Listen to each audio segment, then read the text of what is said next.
mark for you because the big question mark that we have today, Mr. Frank Duffy, and welcome everyone to the Goal to Go.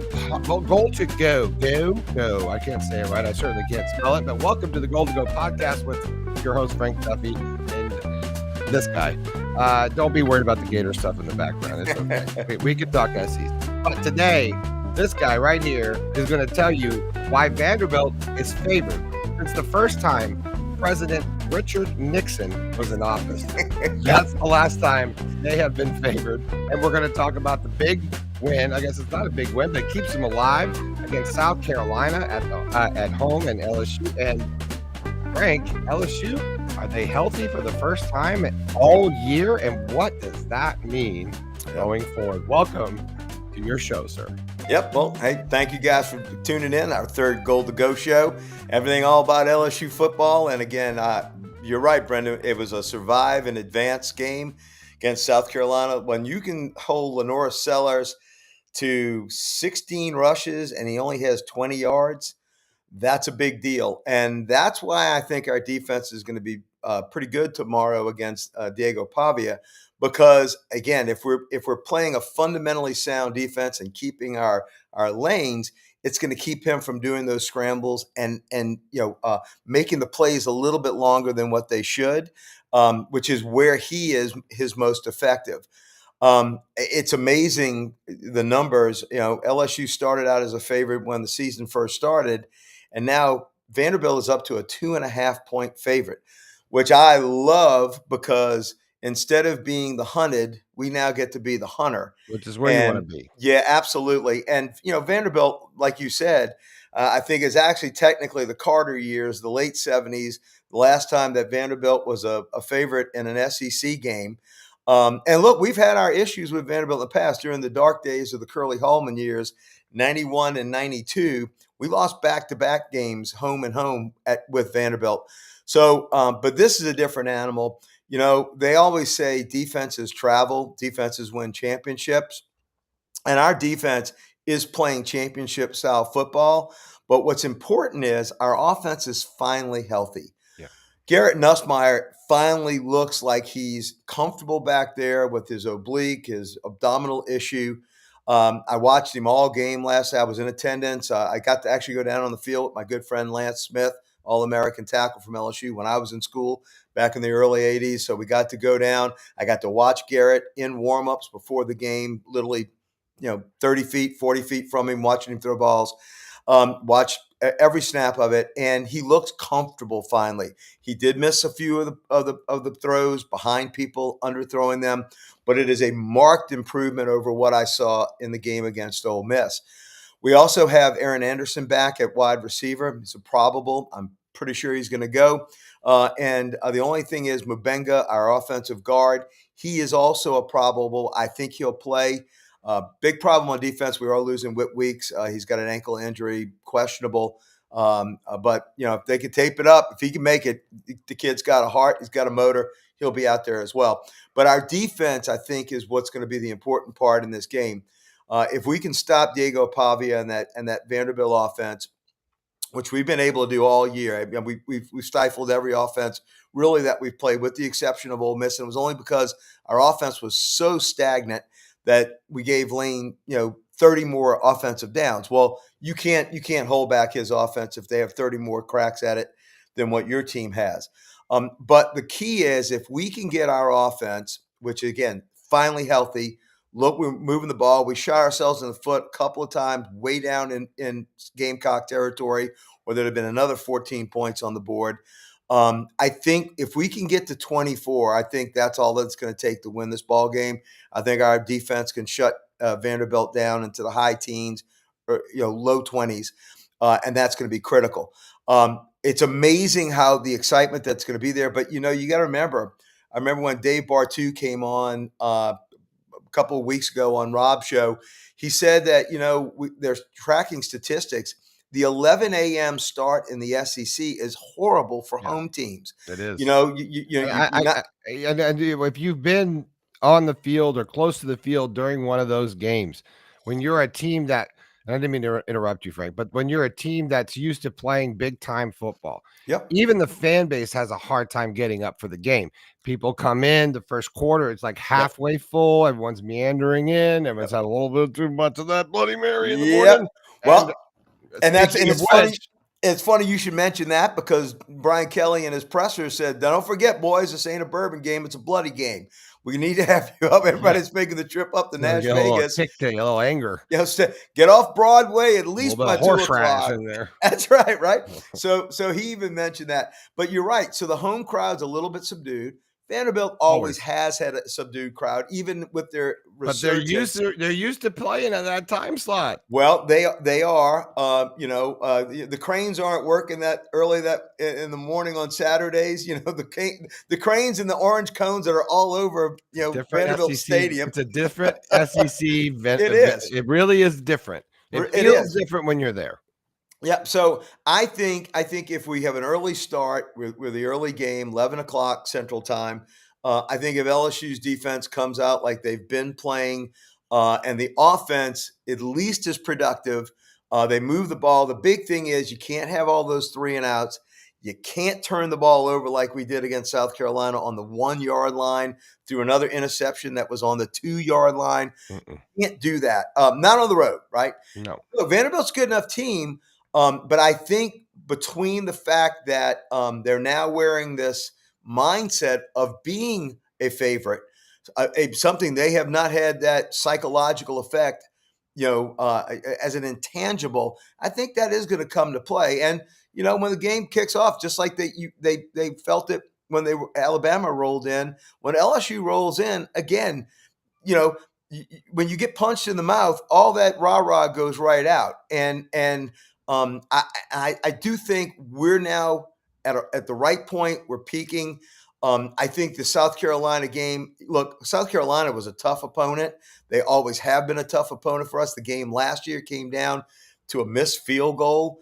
That was a big win, getting over that hurdle.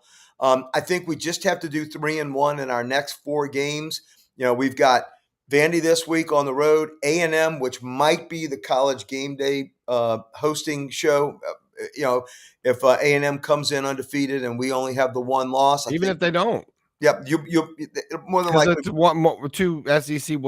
two teams in the SEC with 1 loss. Correct. And if we win this week again, you're talking top 10 teams. I think they'll be in Baton Rouge, which I think we're going to have a great shot at beating A&M. We always have great success against A&M.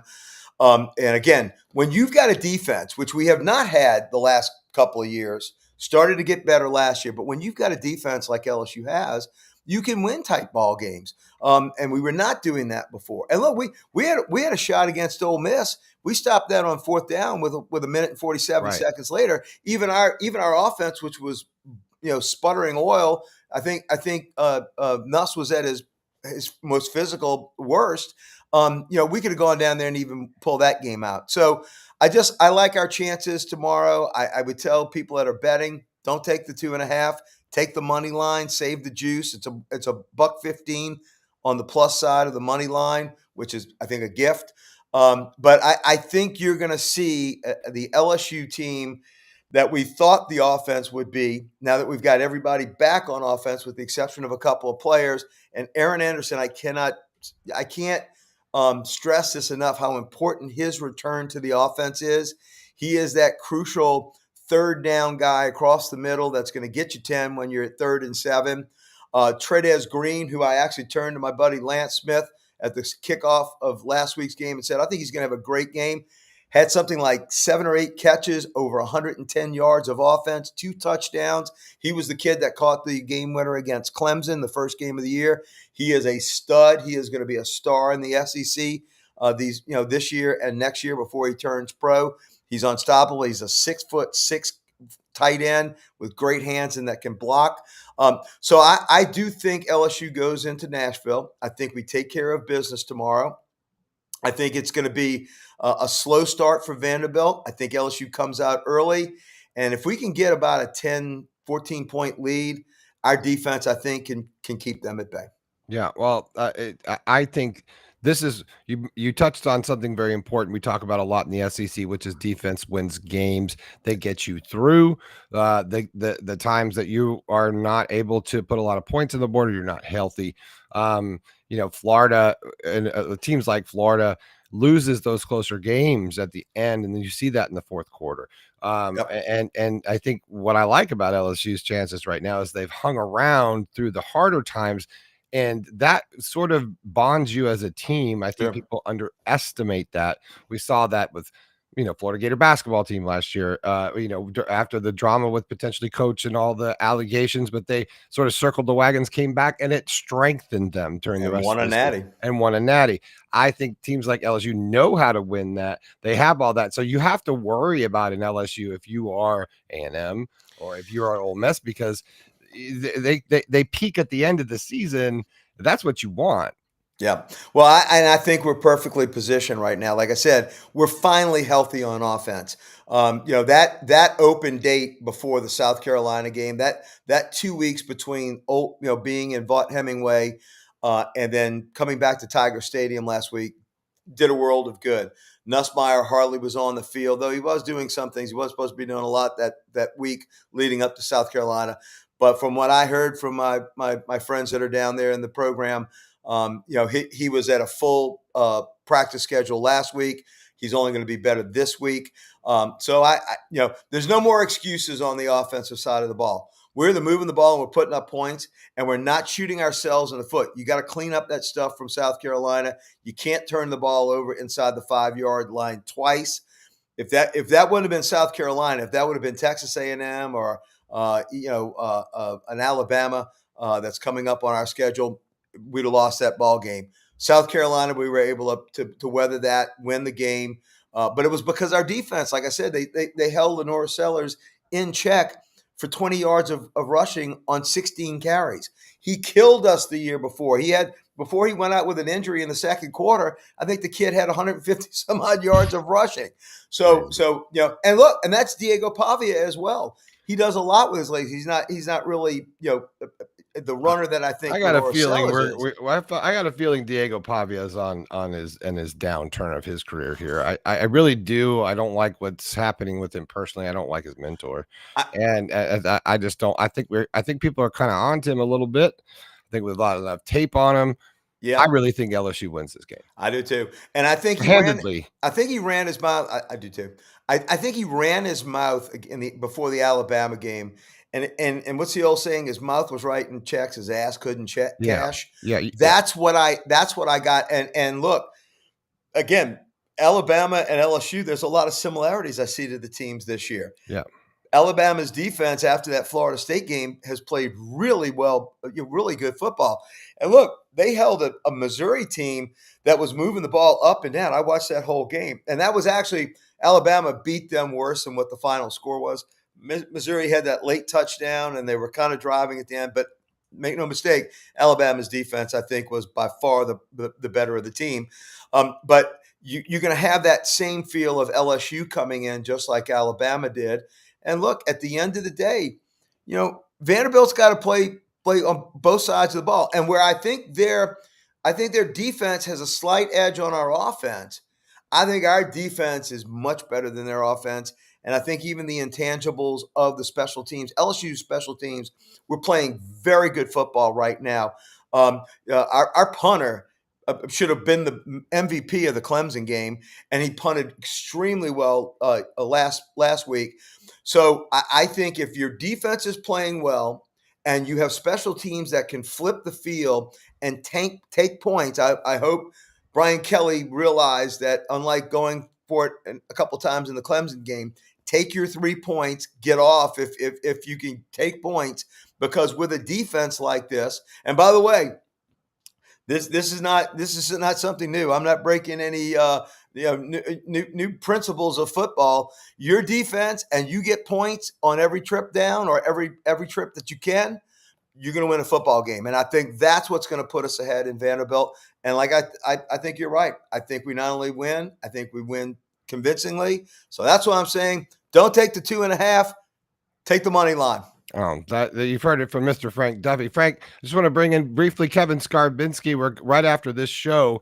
We are going to do an episode of Scarbo Knows with this gentleman right here. So stay tuned. In about What's 5 up? minutes after we end here, we'll set up for the new studio. We'll have Kevin come in. He does an awesome podcast. Please stay tuned to the Sidelines.live network. Kevin, what are we talking about today? It's the third Saturday in October. What do you think we're talking about? Alabama and Tennessee. Smoke them if you got them. That's right. It's a cigar game. You know what that means, Frank. Nothing else matters as much to a lot of Alabama fans as Tennessee and vice versa. And there's nothing funnier than watching a freshman try to smoke a cigar for the first time in the winning locker room. There's nothing funnier than seeing a cloud of cigar smoke rise up in the stadium, whether it's in Neyland Stadium in Knoxville or Bryant-Denny Stadium in Tuscaloosa. Well, I got a feeling y'all won't be carting off the goalposts like they did a couple of years ago. I think Alabama wins this ball game. I tell you what, though, 8.5 is a lot of points. But I think Alabama wins this game. I think Alabama is playing, in my opinion, after Ole Miss loses to Georgia, and when we beat Texas A&M next week, I think Alabama, shockingly, after all the panic that happened in the first week of the season, I think when the great pumpkin arrives in a pumpkin patch, no offense, Phil Fulmer, I think you're going to see Alabama will have the clearest shot to not only get to Atlanta, but I think they'll have the best shot of getting into the college playoff. Well, the Alabama LSU game, people have just forgotten. Yeah. That game could be huge. That could be the whole deal right there. Hey, you got a quick pick on this this weird money line that we're discussing today where Vandy's up picked by 2? Well, I wasn't there in person, but of course I watched every second of Alabama Vanderbilt, and LSU's defense is better than Alabama's defense. And so if they can turn Pavia over the way Alabama did, and that's a different game. If they don't turn him over twice in the red zone, who knows how it turns out. But I just really like this LSU defense. If they can generate something on offense, if they can have some consistency there, and I think there are yards to be gained against that Vandy defense. So I'm leaning LSU. It's a weird line to me. It's weird to see Vanderbilt favored over anyone in the SEC. You got to go back to the Carter administration. And look, here's the thing, Scarbo. We kept our containment on Lenora Sellers last week. 16 carries, 20 yards of rushing. If we can do that to Pavia, I really like our chances. And for the first time, LSU's offense truly is healthy with Nussmeier being healthy. I think we're going to get Aaron Anderson, the former Alabama wide receiver, who is our go-to guy across the middle. I think you're going to have another big game by Trez Green. But Scarbo, you're a numbers guy. You're going to love this. Not only is the craziness of the fact that they're a 2.5-point favorite, I looked at 2 tickets on the secondary markets. They're going for $450 in the upper deck, and you even have to sit with an orange cone and a crane hanging over your head. That's the craziness of Vanderbilt football right now.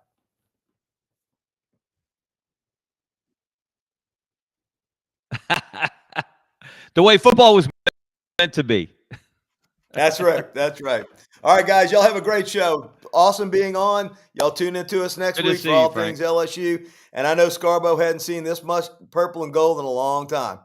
Frank, tell them what you're going to do next week. What's going to happen next week? So next week, what we're going to do is we're going to have a show that we're going to actually come on live about 3 o'clock Central Time after I have a great lunch at Roost Chris in Baton Rouge, a fantastic filet. I'll be hunting deer in that morning. I'll be doing the show from a hunting cabin for the roundtable with Sidelines with Rob Brown. And then I'm going to have some good buddies on that have been tailgating in the same spot at LSU for 25 years. We get our reputation for great food, great drink, and great times down on the bayou underneath those stately oaks and broad magnolias. And I'm going to have 2 of the best tailgate guys that you've ever seen. They're going to be on the show, and I'll be interviewing with them. Right, there you go. I'm going to come up for one of these days. He's Frank Duffy. Not Junior. I don't know why I keep wanting to call you that, but he's Frank Duffy. This is Gold to Go. Thanks for tuning in. Frank, we'll talk to you next week. Go Tigers. Go Tigers. Go Tigers.